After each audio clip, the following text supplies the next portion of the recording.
Bonjour et bienvenue dans l'entretien de l'intelligence économique, l'émission consacrée aux coulisses de la mondialisation. Il va falloir montrer patte blanche. Depuis l'adoption en janvier 2023 d'une directive européenne, les entreprises de l'Union doivent être plus transparentes sur l'impact environnemental et social de leurs activités. Un texte de loi qui s'ajoute à la directive sur le devoir de vigilance adoptée récemment et qui porte sur leurs responsabilités en matière de droits humains. Bref, les entreprises vont être passées au scanner. Pour en parler, je reçois Alexis Gazot, associé chez Ernst & Young, en charge des questions de changement climatique et de développement durable. Bonjour Alexis Gazot. Donc, c'est quoi cette nouvelle directive dont on parle beaucoup, qui porte donc au niveau européen sur le développement durable des entreprises? Alors, cette directive, qu'on appelle la CSRD, mais on va se garder de prendre trop d'acronymes, est une directive qui a pour objectif de rendre beaucoup plus abondante le reporting en matière d'information sur le développement durable publié par les entreprises. L'idée, c'est bien d'avoir une information beaucoup plus abondante, mais également avec une qualité renforcée. Donc plus précise. Plus précise, exactement, normée, donc avec un langage commun, si vous voulez, et également de manière vraiment harmonisée. Cette notion d'harmonisation est importante pour pouvoir comparer les performances les unes entre elles, exactement, de chaque entreprise. Alors, il y a cette directive, et puis il y a un tas de textes, à la fois au niveau français, la loi Sapin 2 contre la corruption, au niveau européen, le devoir de vigilance, etc. Qu'est-ce qui se passe? Qu'est-ce qu'on demande tout à coup aux entreprises, là? Simplement d'être en cohérence avec les engagements politiques que l'on a pris au niveau européen et national. J'aurais quand même rappelé que tout ça, ça vient du pacte vert européen, le fameux Green Deal que l'on connaît. Ce Green Deal, il s'appuie sur plusieurs éléments. D'un côté, un aspect normatif, c'est-à-dire se fixer des objectifs contraignants, par exemple sur le climat, c'est le Fit for 55 à horizon 2030. Avoir également, le deuxième élément, ce sont des subventions, donc des aides financières massives. Et le troisième élément, c'est la transparence. Cette question de transparence, elle est importante pour pouvoir réorienter des capitaux vers les activités les plus durables. Et donc, pour savoir quelles activités sont les plus durables, vous avez besoin effectivement de normaliser et d'imposer la manière dont les entreprises doivent publier leurs performances sur les sujets extra-financiers, sur les sujets de développement durable. De la même manière, des entreprises citoyennes. Oui, tout à fait. De la même manière qu'on a aujourd'hui, et depuis des décennies déjà, une publication de la performance financière de l'entreprise, aujourd'hui, on normalise la performance extra-financière. C'est une nouvelle manière, finalement, d'exprimer la performance des entreprises. C'est ce qu'on appelle aussi le rapport ESG pour environnemental, sustainable, etc., durable de l'entreprise. C'est ça, cette directive, elle impose bien, effectivement, de communiquer ces informations, vous avez raison, ESG, donc environnemental, social et de gouvernance. Et pour le normaliser, pour l'harmoniser, comme on le disait, elle a défini des standards, des normes techniques qui définissent de manière très très précise, effectivement, chaque information, comment celle-ci doit être divulguée, comment elle doit être calculée, comment elle doit être présentée. Alors ça, on va y venir. Mais cet aspect sur les droits humains aussi, c'est nouveau ou pas? Alors, leur responsabilité. Sur la question de comment les entreprises doivent se responsabiliser sur leur impact, mais aussi l'impact de leurs fournisseurs et de leurs sous-traitants. Toute la chaîne de valeur, voilà, en termes d'impact sur les droits humains, mais aussi sur l'environnement, ça a pris la forme d'une directive sur le devoir de vigilance européen, qu'on appelle la CS3D. Cette directive européenne, elle s'inspire beaucoup de la loi française sur le devoir de vigilance. Qui date de 2017, tout à fait. Donc, quelque part, c'est une extension au niveau européen de cette loi française, mais en la renforçant, puisque beaucoup plus d'entreprises seront assujetties, mais également les implications, les exigences sont renforcées. Par exemple, dans cette directive sur le devoir de vigilance européen, on demande à ce que les entreprises aient un plan de transition climatique. C'est-à-dire pour mesurer leur impact sur le climat, y compris dans leur chaîne de valeur, il faut s'assurer que leurs politiques, leurs pratiques sont compatibles avec l'accord de Paris sur le climat. Et j'ajouterais que, si vous voulez, cette directive sur le devoir de vigilance, c'est un petit peu le pendant de la directive sur le reporting. Dans la directive sur le reporting, on doit publier sa performance. Avec le devoir de vigilance, on doit mettre en place un plan de gestion des risques. Vous voyez, donc il y a une complémentarité. C'est quoi la réaction de vos entreprises? Est-ce qu'elles se disent « Oh là là, tous ces chiffres, qu'est-ce qu'on va nous demander ?» Bien sûr, ça suscite des interrogations sur la capacité à mettre en œuvre une organisation pour pouvoir collecter, remonter, agréger toutes ces informations. Ça veut dire qu'il faut effectivement avoir les bonnes compétences, les bonnes ressources pour pouvoir faire ça. Peut-être aussi les outils informatiques. L'intelligence artificielle va faire partie des solutions d'ailleurs qui aideront. Donc bien entendu, ça pose beaucoup de questions sur la mise en œuvre et la complexité de la mise en œuvre de ces exigences. Et en même temps, beaucoup d'entreprises se rendent compte que c'est un levier d'action, parce que finalement, ces exigences, elle vous impose effectivement de communiquer sur des plans de transition, donc des plans d'investissement sur le climat, sur la biodiversité. Et donc, quelque part, ça permet de mettre en place des stratégies, des plans d'action, là où il n'y en avait pas, et du coup, d'appuyer l'action, d'appuyer le passage à l'action. Toutes les entreprises concernées ou pas, ou en fonction de la taille et du chiffre d'affaires? Alors, beaucoup d'entreprises, il y a effectivement une notion de seuil, mais globalement, toutes les grandes entreprises européennes sont assujetties.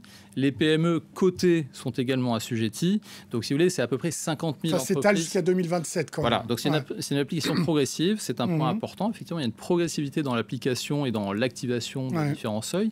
Mais globalement, on a à peu près 50 000 entreprises qui vont être couvertes par ce dispositif. Les filiales des entreprises étrangères? Également, effectivement, ça sera un peu plus tard, ça sera d'ici 3-4 ans, mais les filiales des entreprises étrangères au-delà de certains seuils, donc 150 millions de chiffre d'affaires en Europe, seront tenues de communiquer également sur leur performance extra-financière. Donc c'est intéressant parce qu'il y a un principe d'extraterritorialité qui va s'imposer également, et donc on voit aujourd'hui des entreprises américaines, japonaises commencer à travailler sur ce sujet. Tenue, donc obligatoire ou pas? Ah oui, oui. Vraiment? Oui. Risque juridique si c'est pas fait? Oui, il y aura effectivement un risque de sanction, tout à fait. Si l'entreprise ne le fait pas. Oui. Alors concrètement, qu'est-ce qu'on leur demande? Quel type d'informations on leur demande? Alors, si vous voulez, par exemple, sur le climat, beaucoup d'entreprises françaises aujourd'hui reportaient déjà des informations sur le climat, notamment sur leurs émissions de gaz à effet de serre. Aujourd'hui, il faudra, dans le cadre de cette directive, reporter aussi, par exemple, sur le plan d'investissement qu'on a prévu pour décarboner son entreprise. Vous voyez, donc c'est des informations qui se projettent vers l'avenir. C'est pas uniquement regarder dans le rétroviseur, mais également regarder vers l'avant aujourd'hui, avec des éléments financiers. Donc on va préciser des investissements, des CAPEX. Donc c'est du financier. Cette connectivité d'ailleurs entre le financier et l'extra-financier, elle est vraiment au cœur de cette directive. Mais on va aussi demander des informations sur les sujets qui n'étaient pas très couverts aujourd'hui, par exemple la biodiversité, etc. Alors tout ça, c'est à nuancer, parce que ce qui sera communiqué dépendra de ce qui est jugé pertinent. Et la pertinence... Qui juge? Alors, ce sera aux entreprises de faire une analyse de matérialité. Donc, c'est un terme défini par la directive. Et même de ce qu'on appelle la double matérialité. Ouais, c'est l'impact que mon entreprise a sur l'environnement et l'impact de l'environnement sur mon activité. Exactement. C'est ça qu'on appelle la double matérialité. Voilà. Et c'est un concept qui est intéressant parce que c'est vraiment cette directive européenne qui le met en place. Donc ça met l'Europe un peu en avance par rapport à d'autres plaques géographiques sur ce sujet. Et donc c'est en appliquant cette analyse de matérialité pour se dire finalement qu'est-ce qui compte pour moi, qu'est-ce qui est important pour moi pour ma transition vers une économie décarbonée, vers une économie plus écologique. Et ben c'est à partir de cette analyse que je vais décider des éléments qui sont importants, et c'est sur ces éléments que je communiquerai. Voilà. Et je peux être accompagné, par exemple, par vous, Ernst & Young?